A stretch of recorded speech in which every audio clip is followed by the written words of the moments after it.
Task number 2, digital forensics methodology, is part of the digital forensics fundamentals room inside the cybersecurity 101 learning path.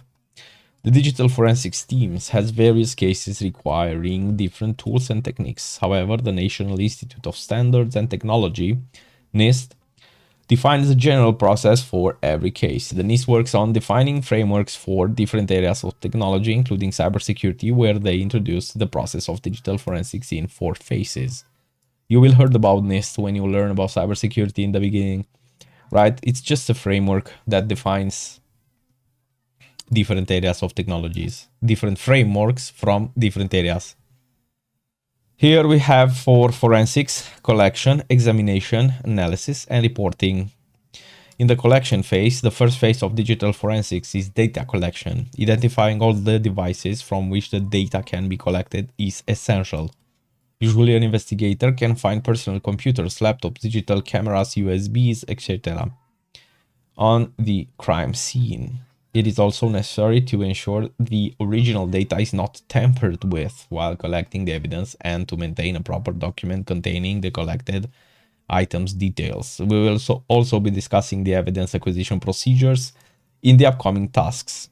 Yeah, so basically in this one, the collection of data, it's very important to identify all the devices that can be helpful in that specific case. And also it's very important not to tamper with the original data. Everyone will make a copy of the original data and will check the copy. The original data should be never messed with. That should remain as is. Examination phase. The collected data may overwhelm investigators due to its size. This data usually needs to be filtered and the data of interest needs to be extracted. For example, as an investigator, you collect all the media files from a digital camera on the crime scene.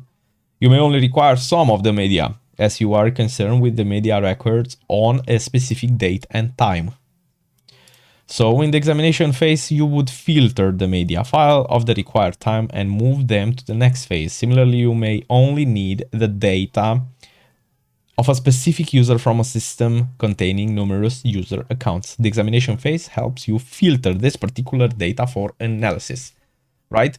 After we have all the data copied from the original one and from all the devices, which can be a ton, we have the filtering phase. Analysis, this is a critical phase. The investigator now have to analyze the data by correlating it with multiple pieces of evidences to draw conclusions. The analysis depends upon the case scenario and available data. The analysis aims to extract the activities relevant to the case chronology. After filtration, just make a logic of it, right? Just check it how they bind together, all the evidences. Reporting, in the last phase of digital forensics, a detailed report is prepared. This report contains the investigation's methodology and detailed findings from the collected evidence. It may also contain recommendations. This report is presented to law enforcement and executive managers. It is important to include executive summaries as part of the report, considering the level of understanding of all the receiving parties. Right. Basically here it tells that in the reporting phase, you will conclude everything that was found in a summary, and basically, and usually, like in a pen test, it will be visual because it will participate managers, executives, and so on, people that are not really technical. So you have to make it really visual and really simple. As part of the collection phase, we saw that various pieces of evidence can be found at the crime scene. Analyzing these multiple categories of evidence requires various tools and techniques.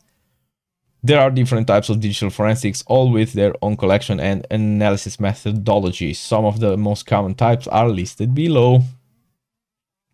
Yeah, so here we see areas of forensics, specializations, let's say, in a forensics team. Databases, right? You can see the memory, mobile, malware, email, cloud disks, like just specializations. Computer forensics, here we see, I mean, they are pretty obvious. Computer forensics, the most common type of digital forensics is computer forensics, which concerns investigating computers, the devices most commonly used in crimes. I would say mobiles, but that's interesting. Mobile forensics involves investigating mobile devices and extracting evidence such as call records, text messages, GPS locations, and more. Network forensics, the area of forensic coverage investigating beyond individual devices. It includes the whole network. The majority of the evidence found in networks is the network traffic logs. Exactly. It's like investigating if you are living in America and you make an order from Germany, it's just like investigating the map, how that parcel travels. Is the network forensics, right? Just check out how that the devices included in that case, what was the traffic there. Just map out the traffic, right? Database forensics, many critical data is stored in dedicated databases. Database forensics investigate any intrusion into these databases that results in data modification or exfiltration. Cloud forensics is the type of forensic that involves investigating data stored on cloud infrastructure. This type of forensics sometimes gets tricky for the investigator as there is a little evidence on cloud infrastructures. And email forensics, obviously, in the most common communication between professionals, has become an important part of digital forensics. Emails are investigated to determine whether they are part of phishing or fraudulent campaigns. Answer the questions below. Which phase of digital forensics is concerned with correlating the collected data to draw any conclusions from it? Analysis. This is the analysis part. Which phase of digital forensics is concerned with extracting the data of interest from the collected evidence? This one is examination.